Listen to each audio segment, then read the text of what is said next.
mungkin mengenai isi perjanjian pranikah nih Bang bagi seseorang atau pasangan yang ingin menikah gitu kan, sebelumnya mereka membuat suatu perjanjian. Nah itu kalau misalkan salah satu yang dilanggar Bang? Ya, pertama begini, di dalam satu perkawinan itu sangat dimungkinkan didahului atau dibarengi dengan adanya perjanjian kawin antara keduanya.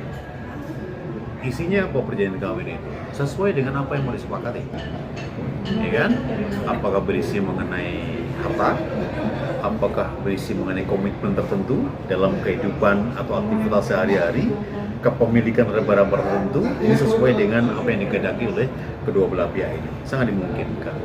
Nah, yang kedua yang mesti pahami adalah bahwa ketika suami istri itu membuat dan menandatangani surat perjanjian kawin, namanya aja surat perjanjian, itu diatur dalam BW, ya, Kitab Undang-Undang Hukum Perdata kita, yang mengatakan secara tegas bahwa dua orang yang cakap hukum yang kemudian membuat dan menandatangani sebuah perjanjian, maka perjanjian itu berlaku sebagai undang-undang bagi keduanya.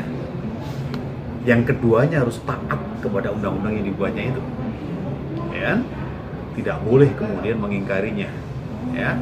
Nah, bagaimana konsekuensinya kalau sampai salah satu di antaranya melanggar, ya kan? Tentu ini berakibat cukup fatal juga, ya, karena salah satu pihak bisa mempersoalkan itu, ya kan?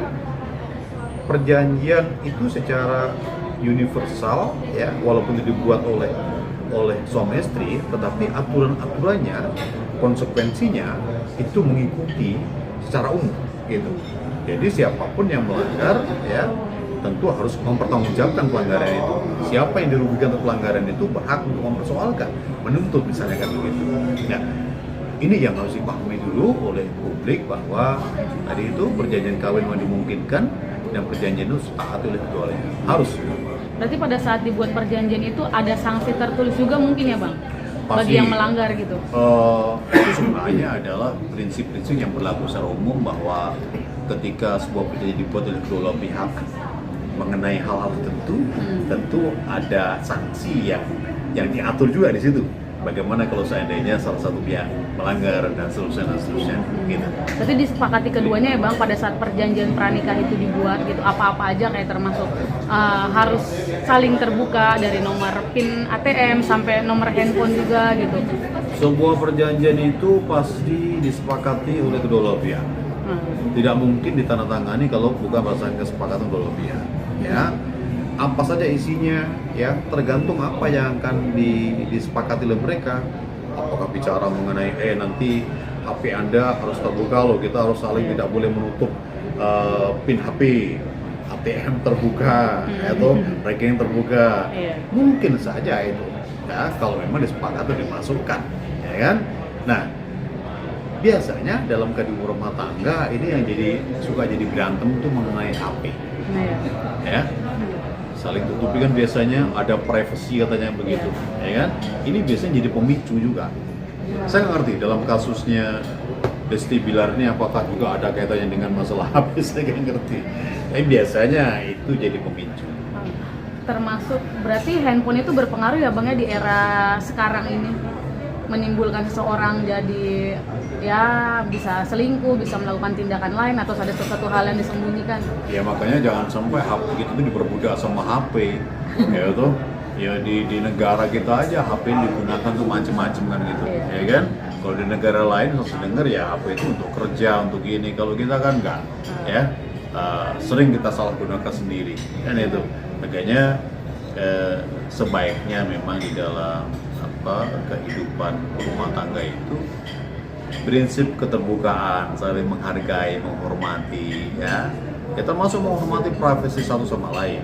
Terkecuali memang persoalan penggunaan sarana komunikasi itu diperjanjikan sebelumnya bahwa tidak boleh saling menutupi menyimpan sesuatu di HP. Ini kan lagi-lagi kembali kepada kesepakatan, ya toh. Nah, tetapi walaupun nggak ada kesepakatan di dalam kehidupan rumah tangga itu untuk menghindarkan terjadinya mestinya juga menghargai privasi masing-masing. Ya.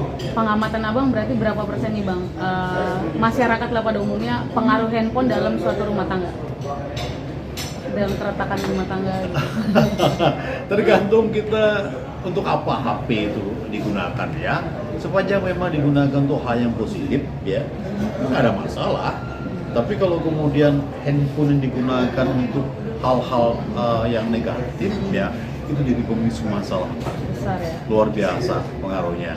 Bukan hanya oleh bapak ibunya, anak-anaknya sekarang juga bahaya juga menggunakan HP ini. Iya, kembali ke perjanjian pernikah bang, hal itu bisa nanti dibawa menjadi bukti nggak sih bang pada saat di persidangan? Oh tentu itu salah satu bukti yang bisa digunakan dalam proses hukum kalau memang terjadi proses hukum ya. Karena tentu kan kedua-duanya punya argumentasi, punya alasan kenapa saya begini kan begitu ya. Untuk bisa menjawab itu tentunya kan harus melihat kan, oh dulu kan kita perjanjikan di situ, mana buktinya gitu. Disitulah nanti dalam proses pembuktian akan dijadikan alat bukti di situ. Perlu saksi nggak bang pada saat kedua pasangan ini membuat perjanjian tersebut? Sebuah perjanjian itu selayaknya memang ada saksi ya, karena itu adalah peristiwa hukum ya. Perbuatan hukum dan peristiwa hukum itu harus ada saksinya ya, karena kan juga kita ini berpikir kemungkinan yang terjadi kemudian hari. Kita nggak ngerti perjanjian ini akan jadi masalah apa enggak ya kan. Ketika terjadi masalah tentu harus ada siapa yang bisa menceritakan ini ya. Saksi kan bisa secara objektif menceritakan apa sesungguhnya yang terjadi, apa sesungguhnya yang disepakati pada saat itu. Kalau subjek yang tanda tangan ini kan sangat subjektif nanti. Oh dulu saya nggak begitu dan seterusnya. Tapi saksi kan lain. Pasti dia akan bercerita secara objektif, secara fair kan. Berarti bisa ditegaskan perjanjian pranikah itu sangat penting ya bang?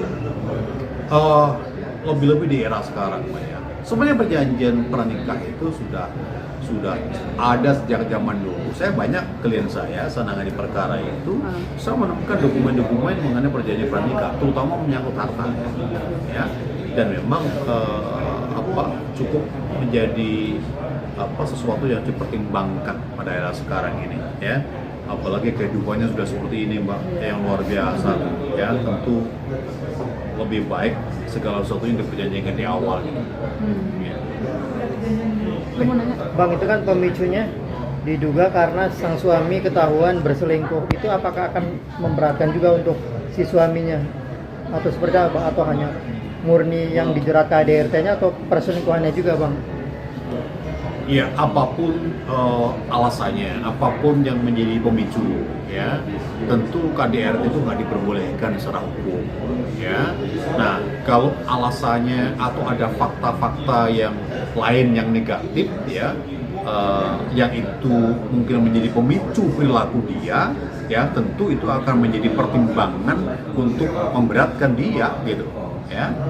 Ini pasti akan menjadi perhatian hakim nantinya, gitu. Ya, dia melakukan satu tindak pidana ya karena alasan sebuah kesalahan yang dilakukan yang merugikan istrinya gitu. Ini pasti akan menjadi pertimbangan.